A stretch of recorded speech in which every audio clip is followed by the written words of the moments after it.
Hello and welcome to MotorCult episode 59. I'm Eric Berger, joined as always by my co-host Ryan Sinitsky. How are you, sir? Good. Fabulous. We didn't do a beer topic last time just because we were kind of easing into it, but we do have one that you brought this time. What is it? Is it a squealer? It's like an oil can. So Okay. I got an oil can here of Wooden Hill Cold Shoulder. Cold with a K. It's a Kelsch. So I feel like if excited Trig for it. designed a can, it would look like that. yeah. Yes. So it's a Kelsch, so it's gonna be good. Oh! Ow. I'm sorry, I made the mic clip super bad, but that thing went everywhere. Oh, no. You ruined my cat sweatshirt. It wasn't my fault. Blame Wooden Hill. Oh God. Fuck you guys. I mean, I'm gonna go this is clean up my part- cum shot. So we have the beer can bukkake hour. It got all over my party cat shirt. That is an adorable shirt, by the way. Should I show the camera since Ryan has to clean me off? Oh my Now I goodness, gotta buy Jana, this that's sweatshirt. amazing. Thanks, it was a birthday present. That's what we get for trying to make the beer sound so tasty. I was telling you guys last episode, I went back and listened to episode 5. And that was, I think, the first or the second one we did the beer segment on. And we spent like 20 minutes talking about the beer that time. Like, this is very enjoyable. Oh, God. Oh, you guys, man. Can I have that paper towel? It got on my neck. Give you another one. Oh. You might also want to grab one of the glasses from on top of the fridge. They should be rinsed, but... Yeah. Or if you just want to drink out of the can, that's fine. That's what I was gonna do. But Well then, do you want to fill up my completely normally sized beverage drinking glass? yeah, sure. I'll top you off. Just I'll put put a little bit in. yeah, just a little. Obviously, don't top it off, but Still water in there. that's fine. Yeah, well, I'm not sure how much water that is. It could be enough to throw off the flavor. Oh yeah, I don't want that.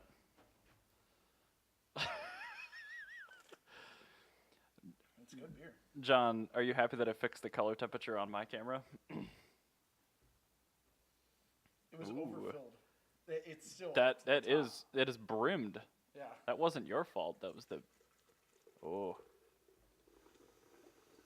Cranked up the mic for this.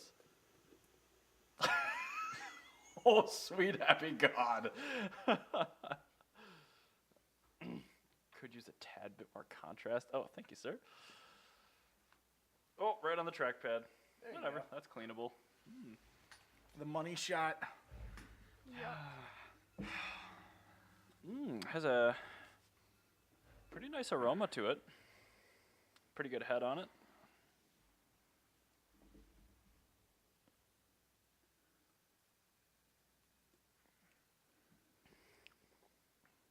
That's a really smooth Kolsch.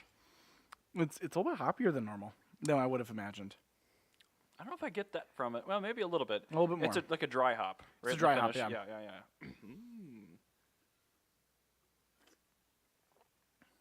Yeah. Delicious. Yeah, that's very smooth. Thank you for I bringing that. smell like Yeah. beer. We all do. Yeah, that's alleged claim here. Yeah. Anyway, I suppose we can get into a car topic, eh? Yes. I mean, this beer is good. If we think of more things, we can bring it up about the beer. But the first one's you. Looks like. Yes. All right. So, looks like there's a kind of been a big. I'm not sure if anybody here is familiar with the term jailbreaking or anything like that. Or like rooting on an Android, right? Yeah, rooting on an Android. It's called the right to repair, which is a lot of companies lock down their computer systems and stuff and say if you don't have us and our Right. factory technicians repair this, well, you're breaking copyright law. The DMCA. Yeah, and then they can actually sue you for that. Yeah. So famously, John Deere did this with their tractors. Recently too, if I'm. Yeah, it was around the early 2000s where farmers could no longer fix their tractors. I thought it was like 2015. No, received an exemption from the law in 2015, but they've I thought been, it was the same year they implemented it, though. No, I think they've been trying to do that since like okay. 2000. It's a really gross thing. Picture farmers with like old Panasonic Tough books and like really nasty cables plugged into like alligator clips on their John Deere harness. I'm like, just like, yeah, what the hell is this sort of TLS encryption? What the, cotton picking. Yeah. So no, basically what it is it requires you to take your products in for a factory repair. Which is probably expensive as all hell and inconvenient. Yeah, you're right. So what this is it's a that is a portion of digital copyright law where you can now copyright the software, not just the physical thing. And with that, any modification in that would be illegal. Right, because it'd be like a modification of intellectual property or something. That's like that. exactly it. Some garbage. And General Motors has actually been trying to do this really hard with their cars, and this is why General Motors will forever not Apple. be. Yeah, but Apple. No, this was a big thing back when No, it iPhones was. were You're being right. jailbroken. I remember that. Lots of lawsuits. But no, General Motors did that, where what General Motors is trying to do, and they've done this a few times, is variations of you cannot take your car to another mechanic. You have to take it to a GM dealership and use GM-only parts and nothing aftermarket. Makes me sick to my ass. Yeah, it's a disgusting thing. It is pure corporate greed. However, and a rare piece of good news in this era of corporate greed run amok, U.S. Copyright Office actually kind of gave advocates of right to repair And we should explain right to a repair. really big win. Yeah, right to repair means That was a piece of legislation implemented about 10 years ago. It started from the East Coast at a state level, and then it became a federal law. So the right to repair basically requires a manufacturer to allow you to purchase the factory tools to Yes. maintain and repair something you've purchased from them yes. for up to 3 years, I believe. I think Maybe it's longer three, than that even. 3 years between That could be. for like a license, yeah. But yeah, this was introduced in opposition to the 2000 DMCA Digital Yeah. Millennium Copyright Act, and this is kind of riding on the heels of that. Yeah.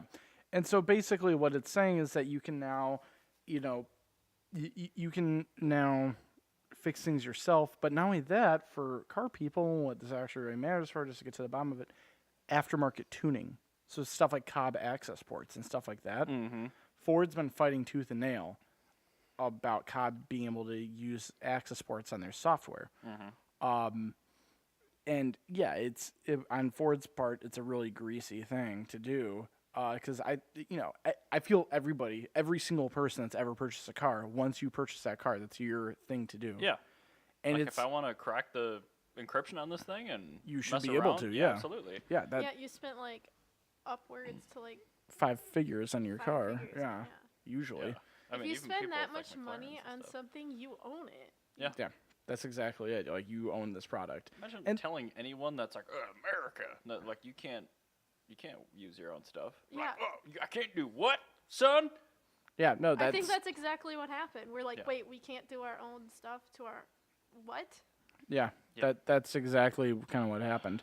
It's a absolutely disgusting thing. Every single person who disagrees with right to repair, they are just a greedy corporate snob. There's no arguing that. Like Anyone there's that nothing. disagrees with it, it stands to make a profit on the end user. Oh yeah. That's exactly it. It's like people who are. It's like somebody that's against net neutrality. Like the only person that's against net neutrality is somebody Thank that you, works for Ajit Xfinity. Pai. Yeah, and Is he dead yet? I really hope so. Me too. I will say, whoever does the job, I'll give him a MotorCult sticker. I'm not telling you to do that, but I will give you a MotorCult sticker. MotorCult does not officially endorse killing anyone. Yeah, I do not officially endorse killing anybody, but It's a figure of If you were gonna go after somebody, might if you were gonna go to prison anyway, just yeah, if you were gonna do it, Ajit Pai, he's right up there. That guy, or like Martin Shkreli and Ajit Pai, yeah, and anybody who is pro DMCA against right to repair. right. But no, so basically the U.S. Copyright Office said that there's an exemption for any device that can do this. Like, it was originally for Apple iPhones, but this also goes to cars as well, that you have the right to jailbreak something and do whatever you want with it. So it basically, it's for people that are just trying to repair their stuff. And it's one of those things where it's like, there are plenty of things on Audis. Like, we had a customer at work, that LCD screen on his stupid dashboard went out. Like the cluster or something Yeah, else? the cluster, the little LCD display. Oh, yeah, and the he just central wanted it to work, and he had a warranty that would do it. We couldn't do it at our shop. We only work on Volkswagens. We have every piece of Volkswagen software that's available over that like they will sell a shop. We have every single one. I'm sure most of it can be done with a Rostec Vagcom. But Yeah, but this one, you would have to take it to Audi for them to do it. It is a $1,600 unit. Everything works except for the LCD display. For the gauge cluster. Back up 1 second. Liquid crystal display? Well, I'm just saying. I understand. Yeah. It's all for that LCD screen. So is it a unit that is the cluster, or It's built in. just... It's built into the cluster. And so. So was it like a ribbon cable that failed, or was it the backlighting? No, it just we don't know yet because we couldn't get into it. Can't put a used cluster in it? No, because it's got an immobilizer. It requires Audi's special tool. Right. Oh, I suppose. Well, but the Audi dealer could put in a used one.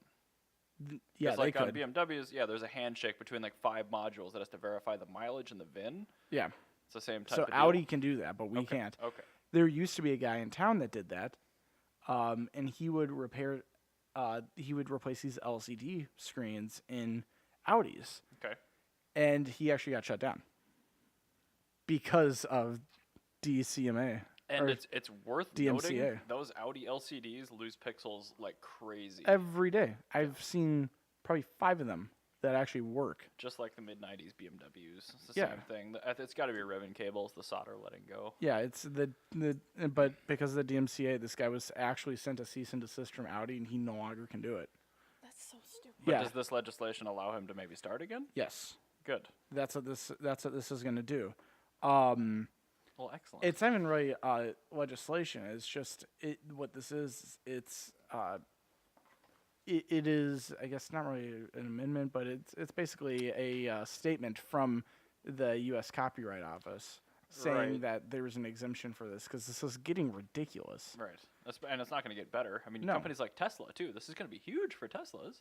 Yeah. Is it'll let people legally hack into their Tesla. And Tesla, we were talking about this the Yep. other day. Tesla only allows a handful of people to have Correct. Tesla parts. Yeah. Correct. And So- now it's going to force the company to, do this. And it's nice when they're held accountable, so I'm excited for that. It's one of those things where I don't care if it voids the warranty.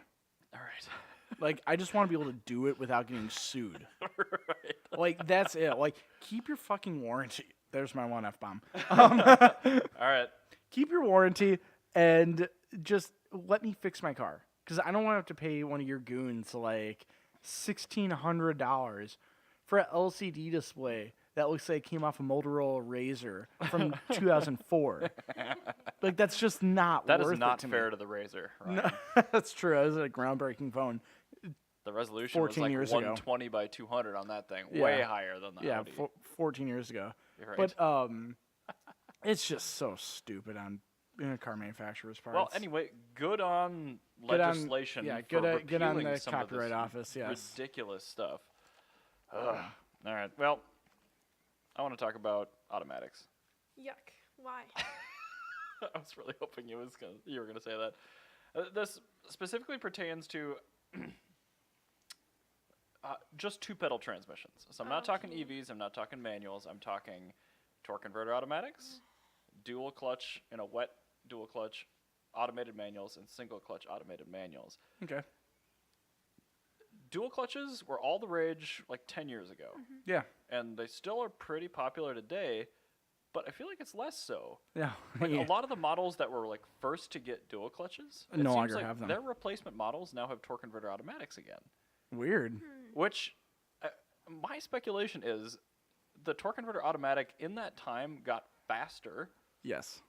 cheaper to maintain, lower emissions, and Yes. probably is even lighter weight now than a good dual clutch.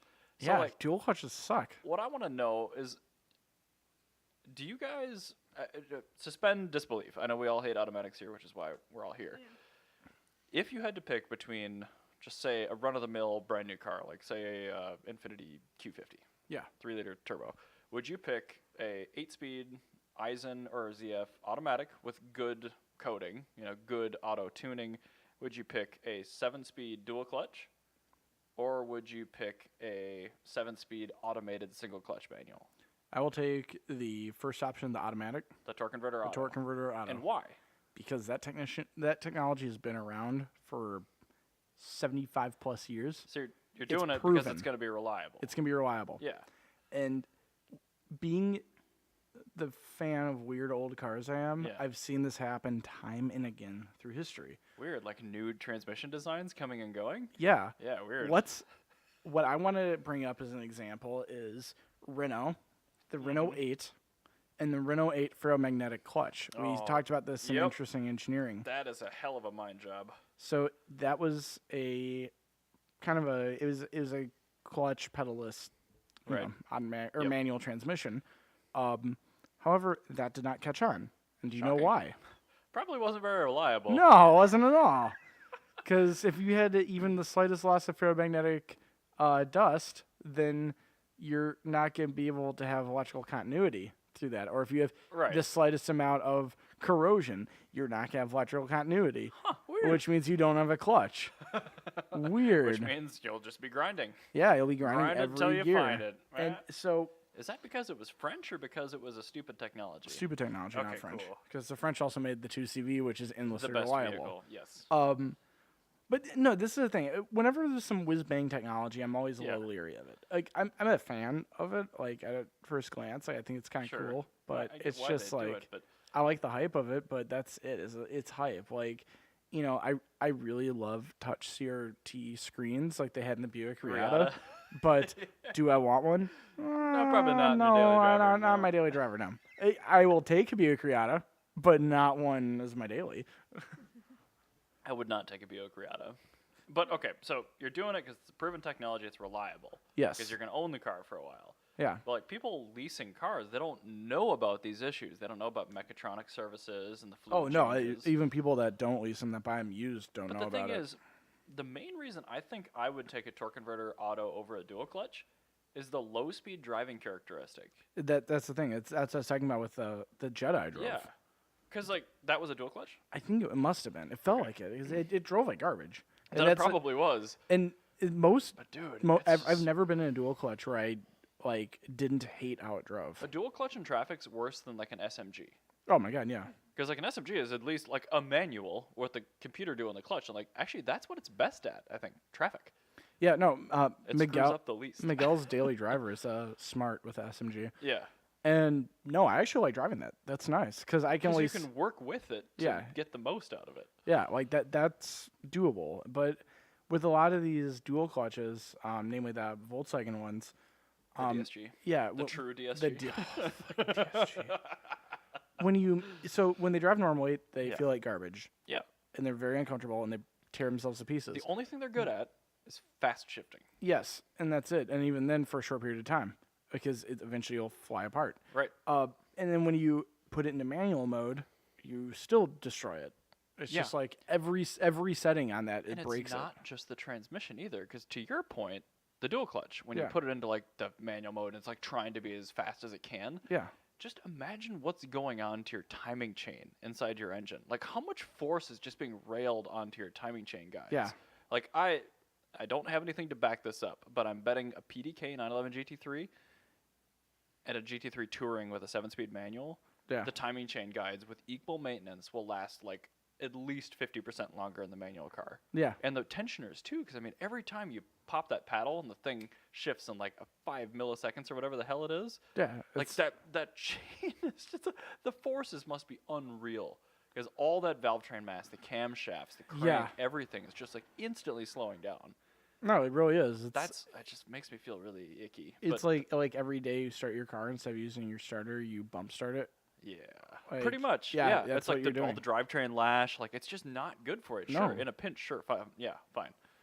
I But just, like that the auto, the it torque makes converter, me very uncomfortable. even in yeah. a modern one, the shifts are that fast, but what they do is they momentarily unlock the torque converter during the shift sometimes. Not Yeah. always. The ZFs I don't think do this, but that alone would cushion so much of that feedback into the engine. Yeah.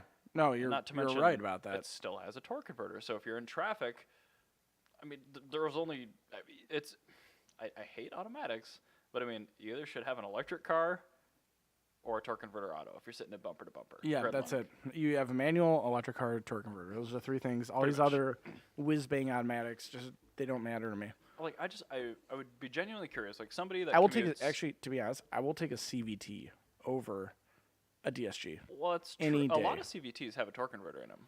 Yeah, but that's how uncomfortable I'm with the Oh, for sure. technology. Yeah. But anyway, continue. Me too. Yeah. But I mean, a lot of that is low-speed characteristics, because every time I drive, like, my boss's truck, which is an F15 X5M 2015, it's got a dual clutch. And, like, I get in that thing, I put it in reverse with that robot penis shifter thing, and, like, it doesn't move, it doesn't have creep, which I kind of like, but then you touch the gas just a little bit, and the clutch just, like, bangs in. Like, it's, like, full speed, like, fully engaged. Yeah. And, like, it's a wet clutch. So, like, if you're slipping a wet clutch in traffic, that fluid's going to get super contaminated. Yeah. You're going to have to replace clutch backs like crazy. And then a lot of these people say that their lifetime, transmission fluid. Right, and on a dual clutch, it's ridiculous because it's the same problem as an automatic, where if you start contaminating the fluid, all those mechatronic valve bodies, they get that debris in it, and it just starts pitting and destroys sandpapering it, away. yeah. Yeah, and then you have to replace the whole transmission. And you know what? I think that's why they say it's a lifetime, because they just know it's not going to last any longer Right, than and they'd rather 50,000 sell you a miles. Yeah. trans and not die. It's probably be cheaper, yeah. Well, I mean, to be honest, it'd probably be cheaper. You drain transmission fluid out, put a new tranny in. Yeah. Better than having to go through all the garbage. Have you ever done a DSG service? Yeah, I did. Yeah, you have to wait till they're ice cold. On an FSI. Then they have two different fluids in them. It's so stupid. Oh yeah, they get the mechatronic fluid and they've got the gearbox oil. It's so stupid. Another thing I'm going to say is, if you look at drag racing, which is perennially, the best of engineering, the fastest things in the world are manual transmissions and the 2-speed power glide, power and glides. then maybe a really, really well-built TH400. But the thing is, it's the torque converters, and then you have a Yeah, you clutch. don't see DSGs flying down the drag strip. It's not for lack of trying. No. Because there's lots of companies with Evos, with GTIs, SSTs. with Here's to you, Dan Balto. with Lamborghinis and stuff Yeah. that use the Audi. Those guys, yeah. it's fun watching those standing mile videos or whatever Yeah. with the Huracan guys. Yeah. They're like, what's your strategy? I'm like, I'm going to get it up into fifth on partial throttle, and then I'm going to mat it. I'm like, why? Because the transmission will fly apart if I full throttle shift. Yeah, I'm like, exactly. well, I could see that. Yeah, that's kind of how you do it. It's but no, that's the thing. It's like none of those cars with one of those whiz bang transmissions do anything. Like they're made for exactly that power band and to last within that warranty parameter. Yep. And after that, there's gonna be none left. I feel like, okay, so my example in the notes here is the new G90 M5, the brand new one. Yes. They went from, it was an optional 6-speed manual or a 7-speed dual clutch, or maybe it was an 8-speed. And now they have an 8-speed auto only. And I really lament the fact that they took the manual option away. Yeah. But they went to An auto. probably because they understand that you're losing almost nothing and you're gaining a ton of drivability Yes. and reliability. Because, I mean, those things were failing within warranty periods on the old M5s. I think that's probably why they did that. Is they were Probably. getting hosed. Right. Yeah, like it was. And I'm surprised they haven't done anything with the V8 engine because that is also getting a lot of failures within warranty periods. Yeah. And the fact that any aftermarket warranty will underwrite any of these cars still is amazing to me. They will, but you have to gonna look at the cost price ya. that you're Right. paying, because like famously one of the least reliable vehicles ever, a Range Rover, for the same warranty that I had for my car, which is $1,200. Was it a bumper to bumper warranty? No, it was lubricated parts only. Oh, that's not good. I was friends with the finance guy while we were waiting for my financial stuff to come through. Yeah. We were hanging out and just kind of dinking around with the configurator for that warranty. Yeah. Found the most expensive one we could find was for a Range Rover HSV, with implied 160,000 miles on it. They wanted like $4,900 for a lubricated parts warranty For how long? for like 48 months. Like nothing. I mean, the engine and transmission will go wrong in that time, so you need Yeah, to do it. But You really do. woo, I mean, those aftermarket warranties are real. I would never have bought one 10 years ago. But like, if I bought any of these modern vehicles, like anything with a 2.0, anything with a modern V8, just no. Yeah. Just like you need a warranty. I'm happy I got mine with my car. Yeah. Because, I paid for my transmission. That's huge. Like, that was really, really, really massive. It's a lower mile trans. Does it shift a lot better now? Oh, my God. It's so nice. How was being able to use second gear again? That's the best. No grinding. No, not only that, like, it honestly, if you drive a manual Mazda 5, like, you will get all the hype over Mazda and fully understand it. Because when you're leaving a stoplight and you get that first second shift perfect, you have no loss in power band, and it just keeps going, and it feels like you have a whole nother, a whole new gear. Thank you. Like that one gear just continuously goes, Like and a it's CVT. kind of, but like you're constantly building RPM. That's how it feels. For sure. It's just fantastic. And you can shift that quick enough that you don't have any, like you don't feel it. Right.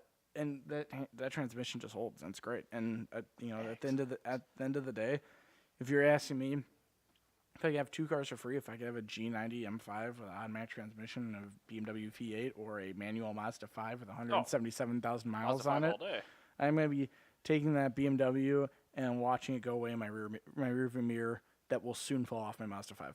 Yeah, but it will have a locked up engine with coolant in the oil and like turbo failure. The transmission will be okay because they've really figured those out now. But yeah, I figured out that. But another thing that you also don't want to deal with is anything with electronic parking brakes.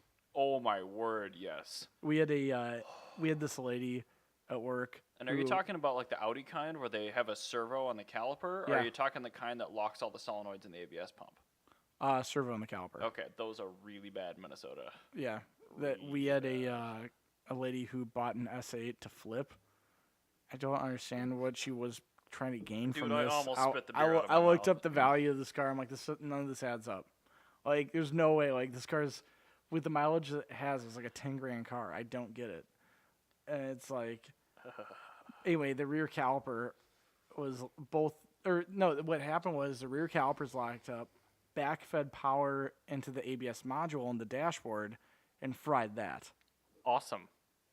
$2,700 to make the car mobile. Was that just sawzalling the calipers off the back and zip tying them up to the frame rail? No, it was. So what we tried to do is we were gonna be like, all right, well maybe we can just feed power into it and back it out. No, it doesn't have that. It's got like the weird like computer port, not just like a basic clip. So it's got a microcontroller in the caliper. Yeah. Just so stupid. Anyway, the lady she started freaking out because like now she's upside down in the car. I'm like, yeah. Maybe you shouldn't have bought an S8. I kind of said to her, I'm like, well, you see, this is a car that was $150,000 10 years ago, and right now it's $10,000. Like, you stand to make a moderate profit. Is that a 5.2 car? 4.2. And an S8? Oh no, it's 5.2. It's a V10. Yeah. It's 5.2. Okay. Sorry. But no, it's it's one of those cars. Like, you stand to make a moderate profit, but if anything goes wrong, you're dealing with it Like a Phaeton. like on a $150,000 car scale.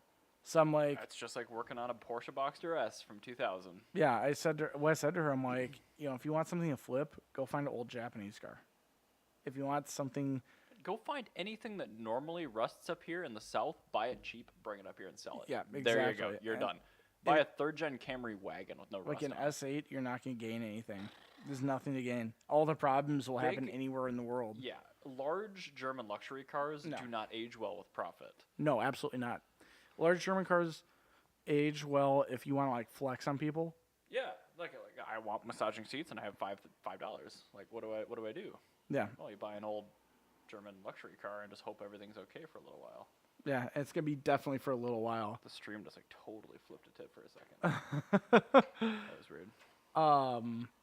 But yeah, so this is the thing. Yeah, with Audis, just don't get them. I feel like the only full size luxury German car I'd ever want is a 560 SEL.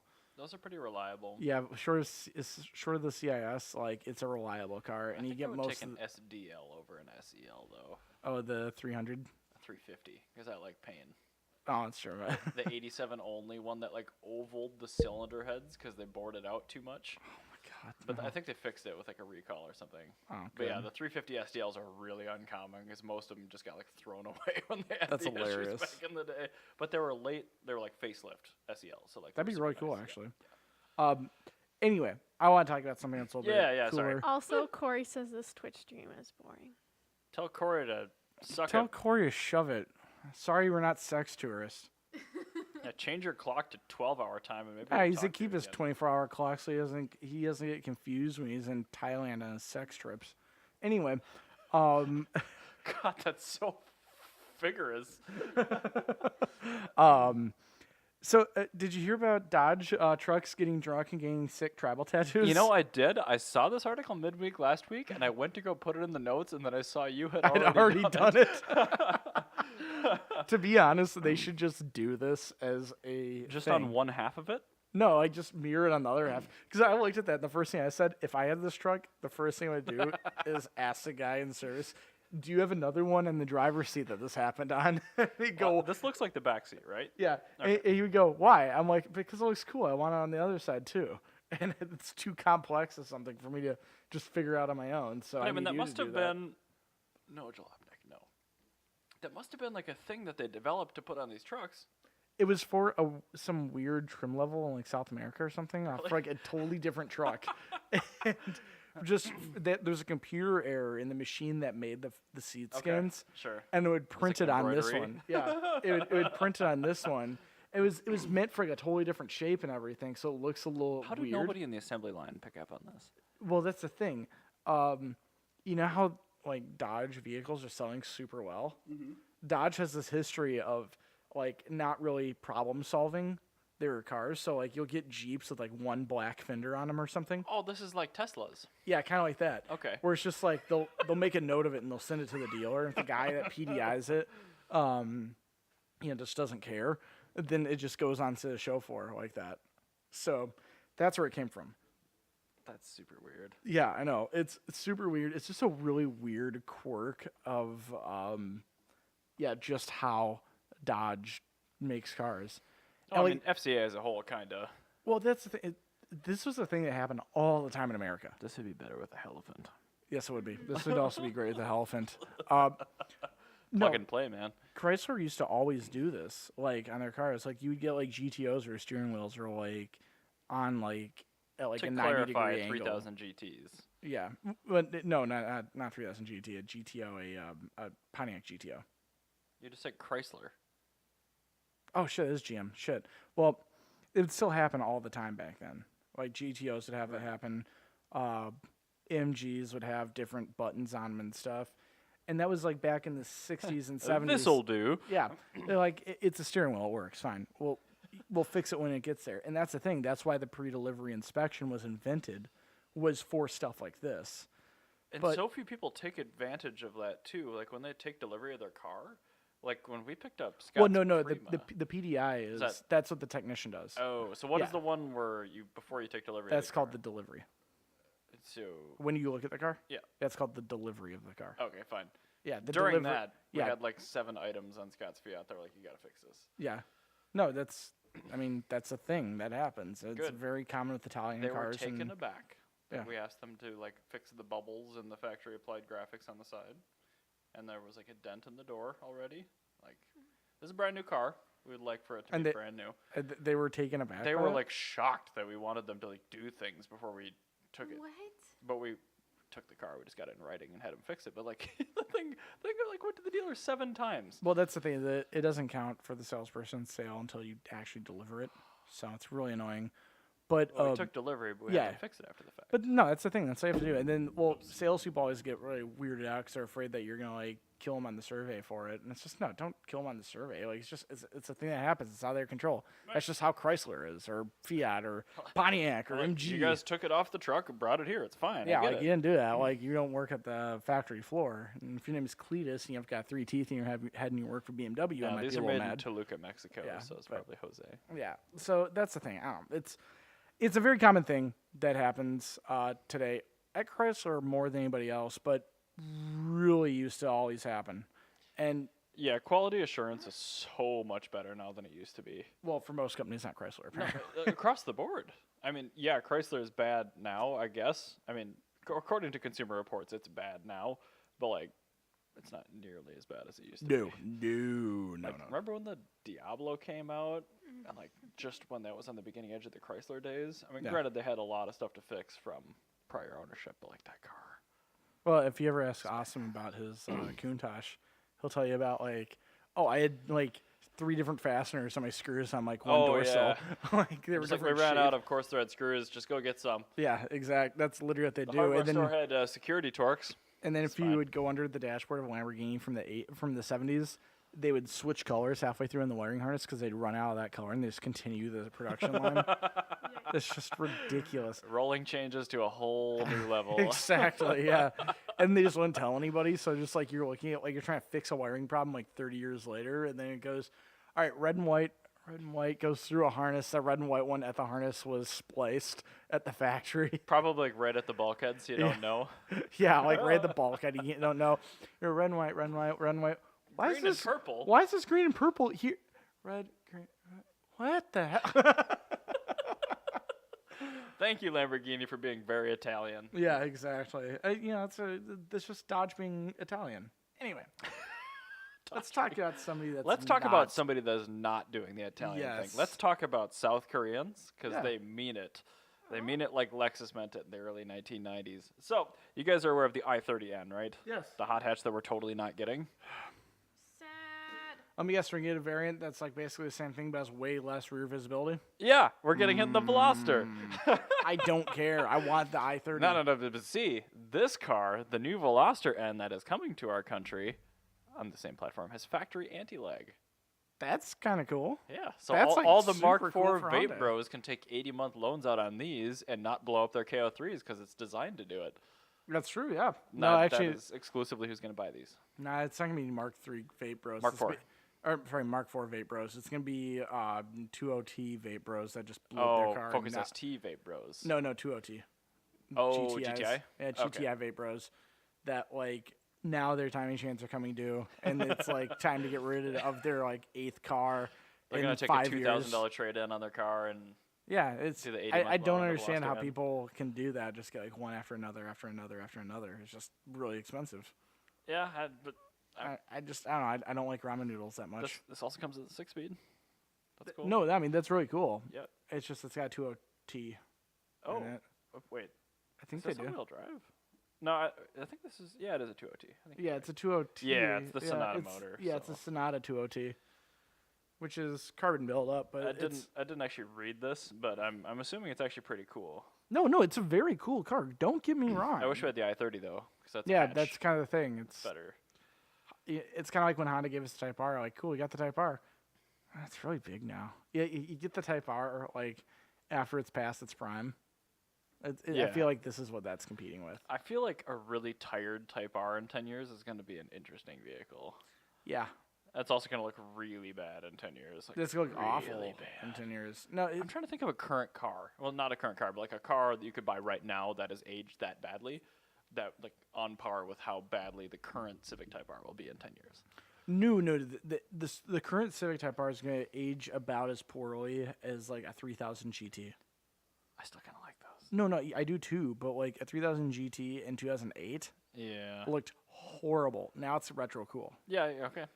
It was So you're telling me in 20 years the Civic Type Civic R Type R is is going gonna to be like, dang, awesome. so 2018. Yeah. I will say any Maserati. Historically, Maserati's always been like that. Okay. They were so of the era that Yeah, that's they, true.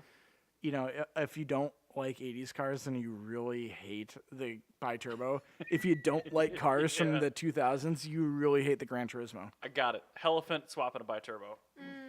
That would be cool. Yep. There There you go. we go. There you go. That'd be kind of like the Oh, that diff would just explode as soon no, as that, you put it into drive. that you know what that would be like? That'd be kind of like doing a Maserati version of a DeTomaso Longchamp. Oh, yeah. Yeah, have you ever seen the Longchamp? I have only because it's in the notes. Yes, you have. However, Jan, I told you about this the other day. Good. Why don't you bring a picture of this? Because this is my. You know, I said the Ferrari 412, like the Amos or whatever it is. Yep.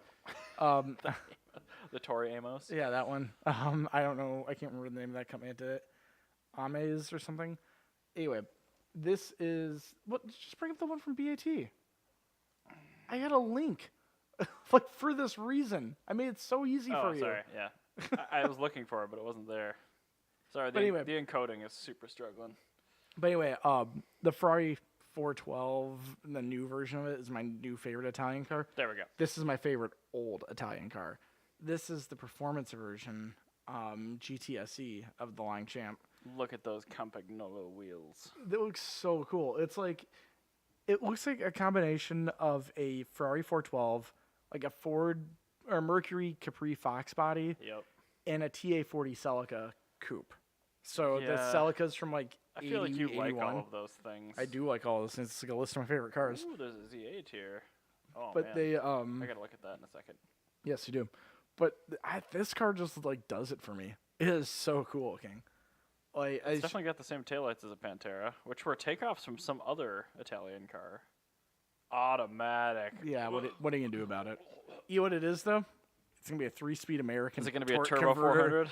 that just works correctly? And besides, it's got a 351 Cleveland in it, so like it needs to have an automatic. Oh, so It's still based off a Ford engine. yeah, so it's not a turbo hydro then. It's probably ZF or whatever. no, they no, used. no. They used a really bad auto in that time. This Uh, is probably not good. It doesn't matter. It's like the AOD or whatever. It doesn't matter to me because it's a Ford V8. You can put in whatever you want. You can put a Tremec top loader. I'm the best 4-speed in the world. 4-valve high output? Whoa, that's cool. 4-valve pushrod engine? What? No way. All right, I'm okay with that. That's really cool. The seller put in a 4-speed auto replacing the original C6 3-speed. There you go. That's what it was. Yeah, so Yep. this is a 4-speed auto then. I want to know more about that engine. Yeah, we're gonna have to do some research on that. That's actually really cool. Huh. So It's pretty neato. I do like those Campagnolos. I have another set of I these. love the here. front end on that. It looks like a Fox body. Yeah, no, it looks like crossing a Fox body and like my favorite Celica. So, So really a good day in your mind. oh, dude, it's like the best day ever. Best day at work ever. Yeah, exactly. Oh, good God. Let's Well, talk about French cars.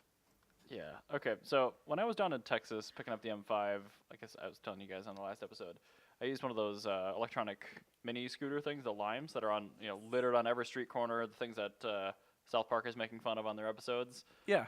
They're actually pretty cool. And that company also rents bicycles, and they're getting into cars. Ooh, what kind of cars? And that's why I brought this up. So on the Pacific Northwest, in Seattle, I believe it is, they are going to use some French cars. Do you want to hazard a guess as to what that might be?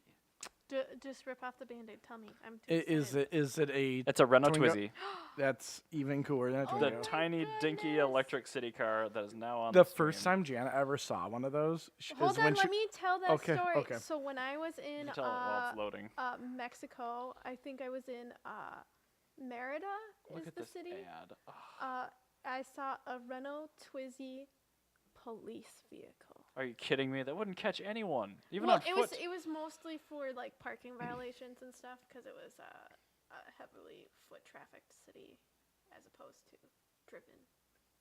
Sorry, I have to wait for this ad to finish so I can turn the stream back on, so I But- can tell you guys more about this. But yeah, that's the first time I saw a Twizy. was a Twizies are- police Twizy. Very interesting vehicles, and I'm really excited that these are going to be road legal in the Pacific Northwest because that means we can definitely buy one Yes. off of Lime when they're done with it and bring it here. I just want to go back to that V8. I did some research. Okay. The 4-valve was in the Ford Mustang Cobra Jet. It's a 4-valve. It's a 4-valve per Overhead. cylinder overhead valve. I need to know more about this. That's incredible. It's just the head is a 4-valve, so I imagine it probably has like a split rocker or something. It pushes Probably, down. Yeah. But that's really cool. There's going to be so much going on in that thing. I want to pull the valve cover off. Oh. Okay, I really hate the drive. I'm going to use my 1F on. Fuck you, drive. I can't even get back to the story. Anyway, it's a Renault Twizy. They're adorable. Lime is going to use them to rent out as like non-ownership commuter vehicles. I How would are like to have those- showed you, but How are those federally legal? Did they crash test them? they might have. if they did, I'm buying one. Exactly. Like, I really want that. That's what I'm getting at. The fact that they are going to use Twizzies means that they will be legal to drive on U.S. roads. If they're legal in the Pacific Northwest, for whatever reason, even with fleets, they're legal for us to drive. I will be buying one. That will be literally every car I own for the foreseeable future. Can we Amazon Prime them? I Like don't you did know. The Are they 2-seaters or 1-seaters? I think they're two, but two. they're front back. They're not side to side 2-seaters. That's fine. Yeah, but I'm pretty sure they're 2-seaters. But anyways, I would like to show you that article, but it's broken, so I can't. So No, I guess, it's totally fine. You're up for. I'm Hagerty. looking up the the Twizzy. 1 second here. It is a front back 2-seater. Perfect. I want one so bad. They are very super neato. Yeah, they're really cool. The whole body like twists like And a they're moped. fast because they weigh nothing. And they have Lambo doors. Scissor doors. You know what else has scissor doors? Lamborghinis. Yep. And a Chrysler 300. So, I spent a lot of time at Hagerty. It's one of my favorite blogs outside of Japanese nostalgic art. Yeah, they're very good writers. Yeah, it's kind of a little bit of self-promotion. Oh, for God's sake. But Hagerty has a very, very cool article where they're basically saying Corvettes are V8, C4 Corvettes are V8 sports car fun on the cheap. Yep. Hagerty agrees. Hagerty is literally like one of the most foremost names in classic car collecting. Yep. And they're saying what I've been saying. Best Corvette is cheapest Corvette. Yep. Yeah, that is Well, except really, for the C3. C3s are dumb, but they're more C4s are expensive than so C4s. cool. They are now? Yes. Oh, man. Because, like, old dads are just, like, really nostalgic for garbage. So, I mean, I guess millennials are, too, because we drink But Surge. they're also plugging facelift C4s, which are the ones I want. Yeah, well, the facelift ones are the ones that are better. But the thing is, I don't care. I know. Because C4 Corvette is C4 Corvette. I really like C4s. In fact, You've been looking for one, too? Don't tell anyone, but I've been looking at ZR1s. Facelift ZR1s. I don't want a ZR1. I just want a stupid one. That's fine. Get like an early 4+3 Doug Nash, or even an auto. Just Yeah. like get Don't care. Get It's an '84 nasty, ratty, terrible Corvette I drive have it. one purpose for my Corvette. V8. V8 noises and burnouts. That's all I want it We're for. gonna go through so many really crappy tires. It's gonna only have Riken Raptors on it. People are gonna Those hook up surprisingly well. all right, fine. Iron Man eye moves. But people are like, Ryan. No. I gotta go. I should read the brand off the tires on the Murcielago. Do it. Go do it real Go do it. quick. I'll find something to talk about, and that's in the meantime. But I really want to get a. Oh, also it's snowing like a motherfucker outside. I see that, yeah. Oh. I want to get one. It can be a Doug Nash 4+3 -3, which is what I call it. Doug Nash 4+3 when the other 3 break. And then I'll still have a perfectly fine 4-speed, and it'll be great because it's got a digital dashboard. Maybe I'll get it in blue, and I'll have the same car that Face had in the A-Team. It doesn't matter to me. What brand? Lexani. Wait, Lexani tires? Yes. Not Lexani wheels. So Jenna Jameson had Lexani tires on her car? Yep. Well, I think these wheels were put on after she owned it. So those tires are like literally like cheap. Those wheels are like big donk wheel, like It not doesn't have performing. Lexani wheels. I know, but those Lexani wheels are like donk wheels, not known for quality, but they're really Pimp fancy. My Ride wheels. Yeah, Pimp My Ride wheels. That's That terrifying. is Lexani tires. I wouldn't trust that. No, and also I think that the sizing is so far off, even though the actual numbers say it should be right, that the ABS doesn't work in that car. That's hilarious. Because the margin is so far off. That's really funny. So, yeah, don't buy Lexani tires. Don't buy Iron Man, Iron Ball. Iron Man eye moves. Yeah, no, they crack in half, like down to the cord. Like I don't care though, because they're not gonna make it. If I have a single tire on this car that makes it more than like one oil change interval, I'm gonna be pissed. It means I'm not doing my job. Oh my God. But thank goodness you do your job. Yeah, it's one of those, maybe one of these. If you like your job, you're gonna do it well. Exactly, and this car's gonna do it well. That's true. Yes. Okay. You know who else does their job really well? Who? McLaren. Oh.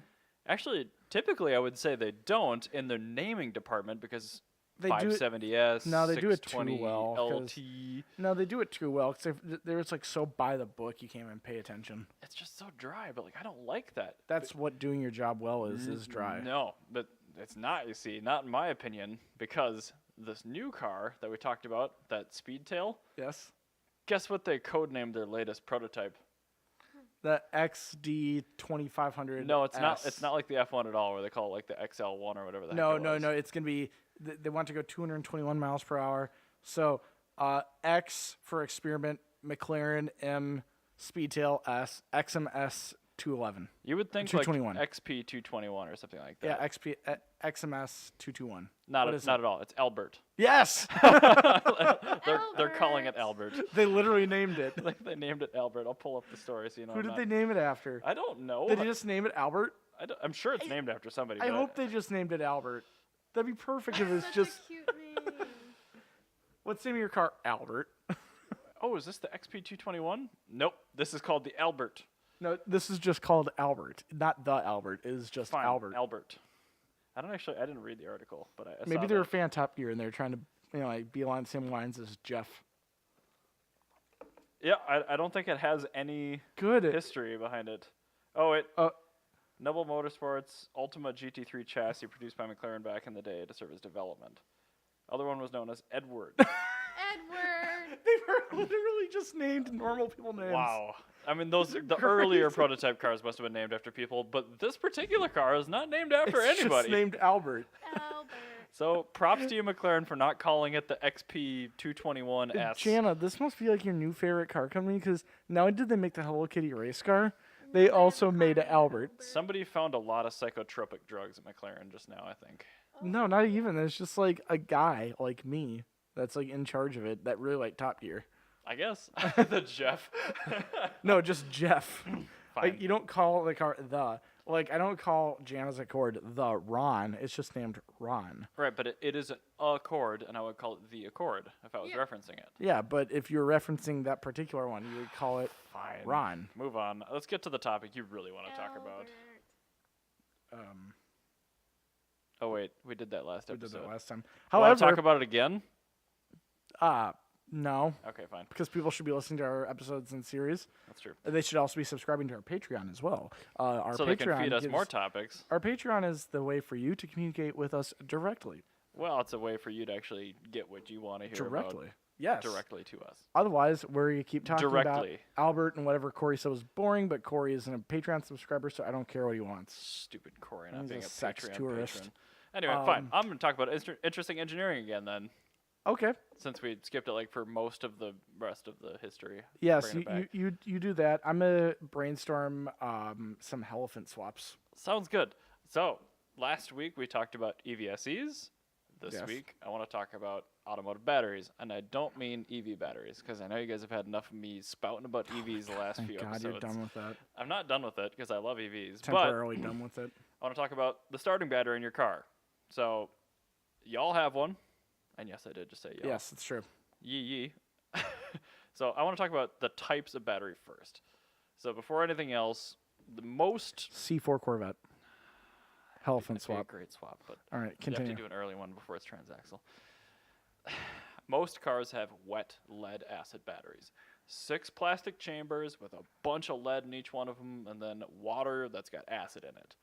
Between there, Battery acid, yeah. yeah, it's sulfuric acid and distilled water. Between that, there's an electrolytic charge, and it passes protons back and forth between the plates as it charges and discharges.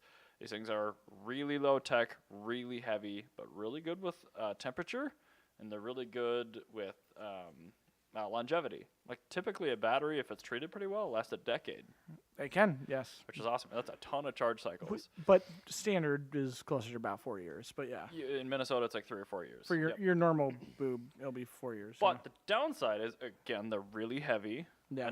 They have to be vertical, and they don't like vibration. So, like, they're really not good for off-road applications. They're really not good for anything portable. They're not good if you roll over in your car, for instance. That'd be bad. It was So, bad. It's in upside down. response to It's that- upside down and heavily shaken. Right. It's So, everything you don't earlier want. on, in the performance division for racing, they developed gel cell batteries. Yeah, AGMs. No. No? Gel cells are actually different. Gel cells are what Optimas are. Oh, that's not AGM. No, it's a little different. So it's kind of the same principle, but a gel cell is your electrolyte, so it's your lead wrapped up in like a coil or something like that. Yeah. And instead of having an impregnated fiberglass or something like that wrapped around it with battery acid, which is what an AGM is, Oh, okay. these are actually like a jelly that has acid in it that's put in there too. Oh, okay, yeah. So both AGM and gel batteries you can use them in any orientation. They're really good with vibration resistance, and they typically last a little bit longer just because there's always contact between your electrolyte and your plates. So you'll see that a lot on race cars and stuff like that, or off-road applications, or cars that flip over often. You know, it happens all the time to you and I. Yes, constantly. I'm trying to think of a car that's very common. Ford Explorers. Yeah, especially in the 90s with the Firestone tires. Yep, Ford Explorers. Those should have had AGM batteries that didn't. But I mean, those operate on the same principle. Power in, power out. They're really good at like constant discharge and charge. Cody Apatime Subarus. He rolls over those fairly commonly. Anyway, continue. Oh my God. I'm losing my train of thought here. Okay, fine. And then lithium ion. These are much newer technology for cars. The lithium battery has been around since the late 60s, but they're getting more and more common as car starter batteries, and that's kind of an issue, but kind of not. So the benefit of these things is they carry all the nice qualities of an AGM, but they make them super light, super compact, and they can output a ton more power. And typically they last longer too. The downside is they're really not receptive to low and high charge states, and also they're really picky about the voltage they receive. So if you have a lithium-based auto vehicle battery and you just put it willy-nilly into your mid-90s Toyota, you need to make sure you have a really high-quality one, because if you overcharge it, you're going to cook all that lithium out of the battery, and it just won't work anymore, because these things like to be within a really specific voltage range. And if you let it die, you're done. I mean, you can't let it die. There's no bringing it back.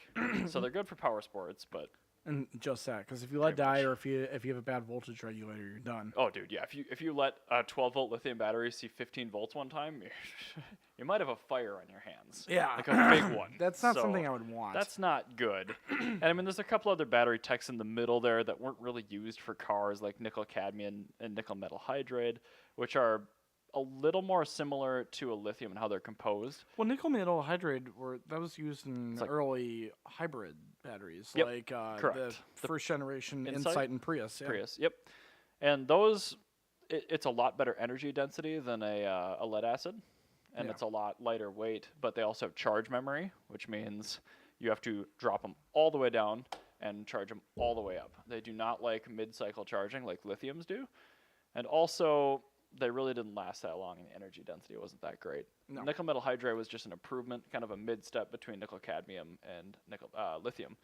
Same kind of charging, but lithium batteries are awesome. I mean, as far as electric vehicles are concerned, where you have a vehicle built around maintaining it properly and, you know, keeping it within its healthy, happy range, they're a win-win right now.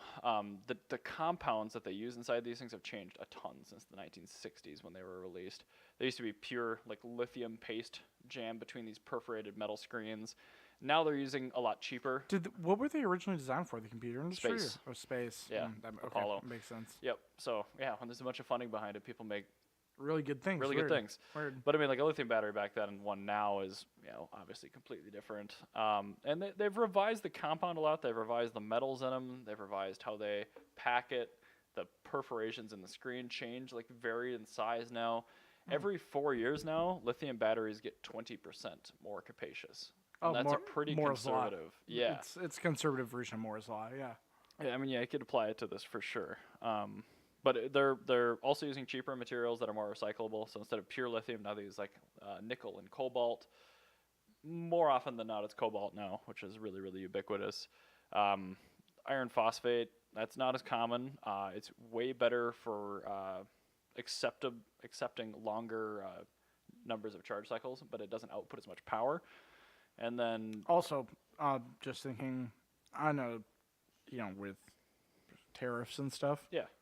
Iron, phosphate, very common. That cuts down the heavy metals. Well, phosphorus, yeah. Iron and phosphorus is pretty good. So I mean, if you have something where it's like a really long range EV that's not very powerful, that might be an awesome chemistry for you to use. Yeah. But it might have like bad cold weather characteristics. I don't really know, and I've never actually heard of lithium titanate. Titanite. Yeah. So that was part of the Patreon topic, but I'm not going to cover that because I don't know anything about it. And then I want to talk about solid state batteries. Oh, like zinc air and stuff like that. Yeah. So these are transistor based batteries. I don't really understand how they're going to miniaturize these and make them profitable, but I bet they will. These batteries do exist now. The proof of concept is there, but I don't think we're going to see them for a little while. Oh! The lithium titanate battery is used in the iMav. Oh, really? Yeah, the Mitsubishi one. Is it a prismatic, a pouch, or a... I don't know yet. I'm still looking it up. If you find a photo of the battery in the iMav, I'd be curious to see it. Maybe Yeah, absolutely. I will. But yeah, no, continue on talking about future batteries, please. So, yep, solid state's going to be the next big thing because it'll make them really, really light, and it'll make them really, really powerful, and it'll also make them have no charge memory, pretty much unlimited power output. I mean, you could like instantly discharge them basically, well, nearly like a capacitor, which is super cool. The iMav uses prismatic batteries, so that's an interesting style. That's a lot like the Fiat, although I think those are lithium nickel cobalt. So that'll be interesting to see. So this is the reason. This is lithium titanate. It's faster to charge and safer than than the Interesting. than the one that they use now in most things. Cobalt? Yeah, cobalt. Yeah, thank you. They're also being adapted to mobile batteries. So let's see here. That's pretty cool. Yeah, it's uses lithium titanate nanocrystals instead of carbon on the surface for its anode. I'm just reading the Wikipedia, so Sure. I know nothing about this. Yeah. But yeah, no. So these actually they last like 3,000 to 7,000 charge cycles, which is That's pretty good. really good. It's also used in the Honda Fit EV and the EV Neo electric bike that Honda is prototyping. So that's actually really cool. I mean, these are all really good aspiring technologies, and they all have different pros and cons. Every like lithium compound battery has is stuff it's really good at and stuff it's really bad at. So clearly, Mitsubishi thought that the titanate is the best.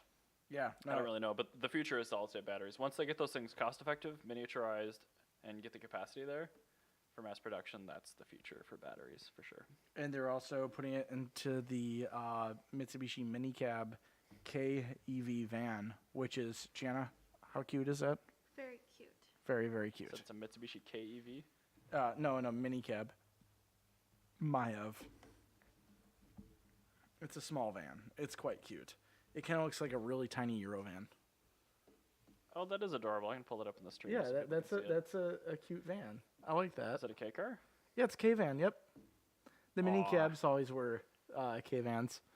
That's very adorable. I highly recommend I it. love how every everything is a 1960s vehicle with like new headlights stapled onto it. There's actually most of them are really conservative. However, we got some time. I can fall down this rabbit hole for a second. Sure. Let me look up what the exact, because most of them kind of look like that. They're very conservative with their design, and it's because the Japanese. Japan's pretty conservative. Yeah, in their culture. it's very much a representation of Japanese style. Actually, I mean, young people in Japan don't even like to do sex. no, they do. Not from what I've heard. China's the one that's worse. I think it's No, Japan too. Japanese Japan. people are they're just too busy. Like they're too busy, like having to go to work and stuff. How can you be that busy?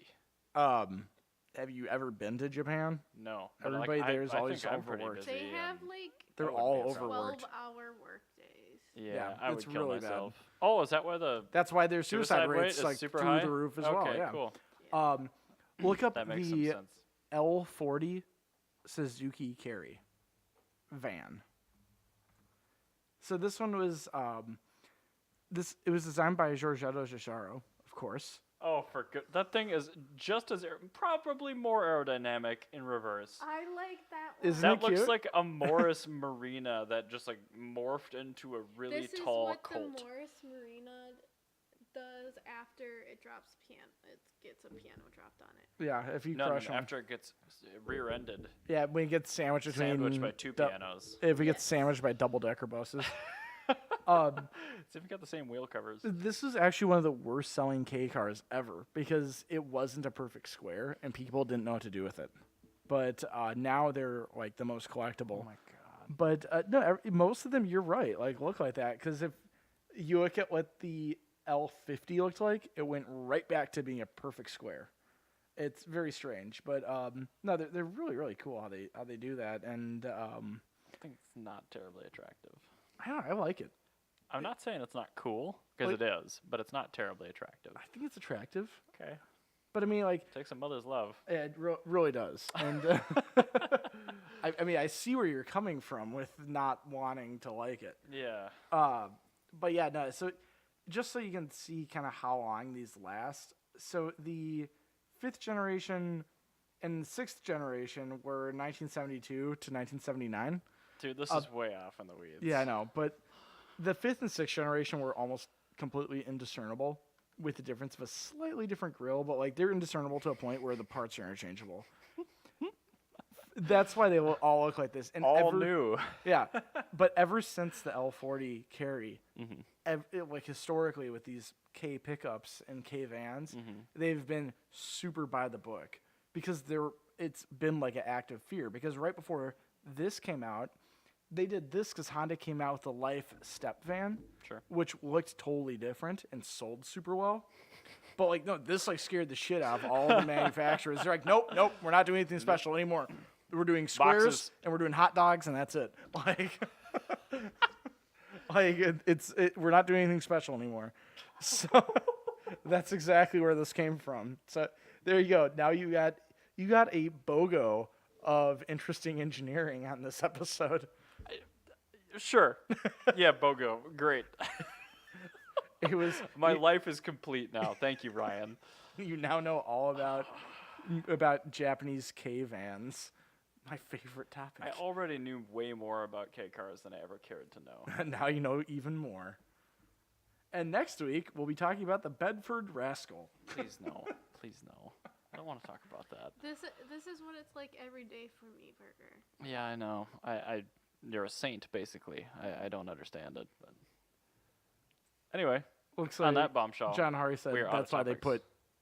they put nets outside of the buildings in Japan. Oh, do they? Apparently. There's another bombshell, much more depressing one. Thank you for listening. Goodbye. Should have done that on 9/11. Bye. Bye.